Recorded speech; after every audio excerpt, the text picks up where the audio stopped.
Hello besties and welcome to another Genshin theory! I actually started research for this week's video on a completely different topic, but I fell down a rabbit hole and now we're here. So stay with me today because you're probably going to be really confused at the beginning. Have you guys seen the Mandela Catalog? It's an analog horror series here on YouTube by Alex Kister. It tells the fictional story of how back in biblical times, God, Jesus, and Archangel Gabriel were overthrown by the devil and demons took over heaven. In this universe, people pray to what they believe are heavenly beings, but they're actually unknowingly devoting themselves to demons who want to take their place in the real world. It's a really interesting and well-made series, so if you're not too squeamish, I highly recommend checking it out. But what does it have to do with Genshin? Like the Mandela Catalog, Genshin is also based on real-life religions. The Mandela Catalog obviously takes inspiration from Christianity, as does Genshin. Genshin Impact is heavily based on the Christian sect of Gnosticism. When Gnosticism was created, it was regarded by most Christians and other followers of Abrahamic religions to be heretical. This is because demons are actually trustworthy in Gnosticism. Although still separated into heaven and hell, angels and demons work together in Gnostic belief. Satan is actually a member of the Demiurge, a high-ranking heavenly organization just below the supreme ruler of heaven, Monad. Within the Demiurge is a subsection called the Archons. Just like Genshin, Gnosticism has 7 Archons who work for the main god. They're not the most influential people in the Demiurge, but they're obviously still important. The reason I brought the Mandela Catalog up is because I think Genshin has a similar story going on in the background. I think Celestia's current structure is not how it always was and that it changed a long time ago, causing Teyvat to suffer. Teyvat's heaven dimension experienced a takeover that resulted in evil forces taking control of the world while normal people have no clue what happened. There's a book that kills people if they read it. It's called Before Sun and Moon and it can be found in Enkanomiya. Orobashi read this book and was marked for execution by Celestia. Conrians invaded Enkanomiya and tried to steal this book from Ante, likely because they knew how valuable it was. Before Sun and Moon chronicles Teyvat's earliest recorded history. I've talked about this book in so many videos, so much that I actually did 2 videos dedicated to breaking it down. I won't do all that to you again today, but you do need to know the most important part of the book. There's an event listed as the funerary year. The word funerary is clearly derived from funeral, a commemoration of the dead. It reads, "The second throne of the heavens came and war was rekindled as it was in the world's creation. That day the heavens collapsed and the earth was rent asunder. Our ancestor and their ancestral land had fell into this place during that conflict. The era of darkness had begun." Before this happened, Teyvat's sole celestial god, the Primordial One, created a unified human civilization that lived in harmony with the Sealies. Everyone was really happy back then. The Primordial One loved their people and they loved them. It was widely believed that the Primordial One would do anything to make humanity happy, and for a while they did.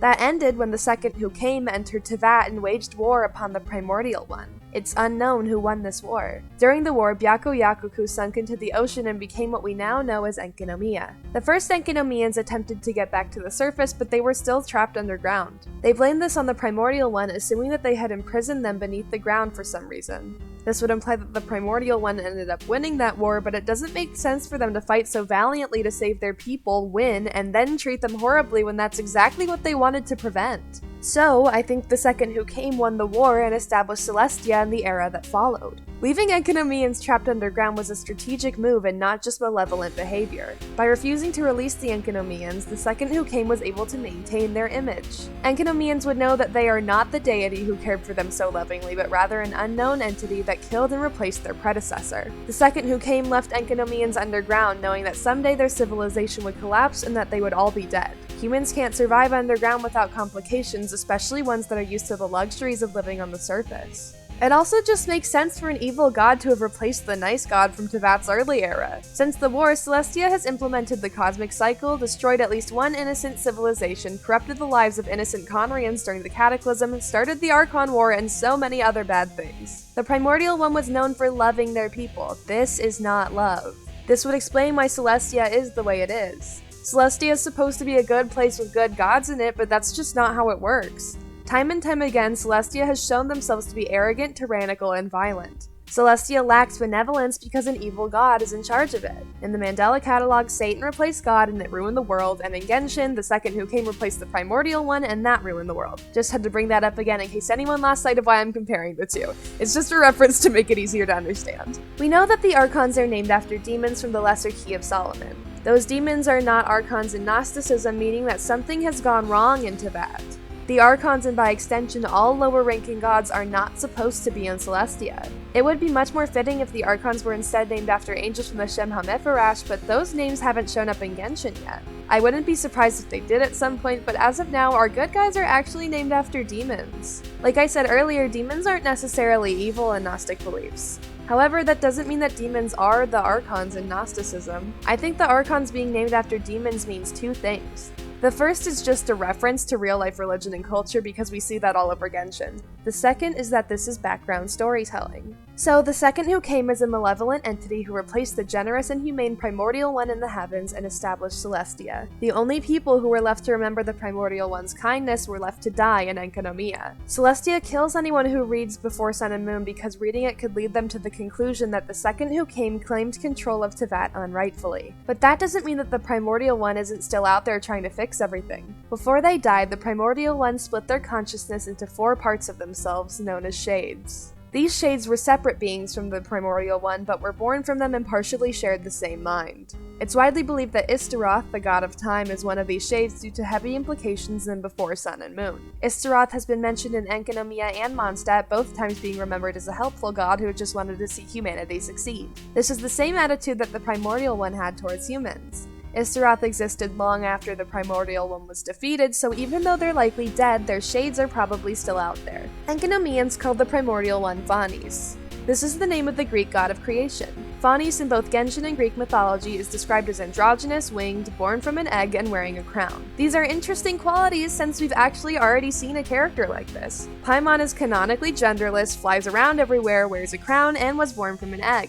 I tend to skip through quest dialogue if there's no voice acting, but I actually didn't skip it during Zamoran's quest. This big mushroom from Sumeru holds evidence for so many of my theories, so I definitely recommend listening to what it has to say. Zamoran calls Paimon a hatchling. This is treated as a one-off weird line that most people would look past, but I think that's on purpose. Nobody has ever asked how Paimon was born because they probably don't care. Why would it matter? But the writers wouldn't have written that weird piece of information unless they meant something by it. So I believe that Paimon is one of the Primordial One's 4 shades. We know firsthand that Paimon wants to help us. There's been foreshadowing that she'll betray us someday, but honestly, I just don't see that happening. I think that if anything bad happens between the Traveler and Paimon, it'll be because Paimon was corrupted or something. I hate the idea of her just turning on us after everything we've been through. Paimon's help is crucial to the Traveler, and she offers it expecting nothing in return. This is reminiscent of the Primordial One. Paimon is also named after a demon.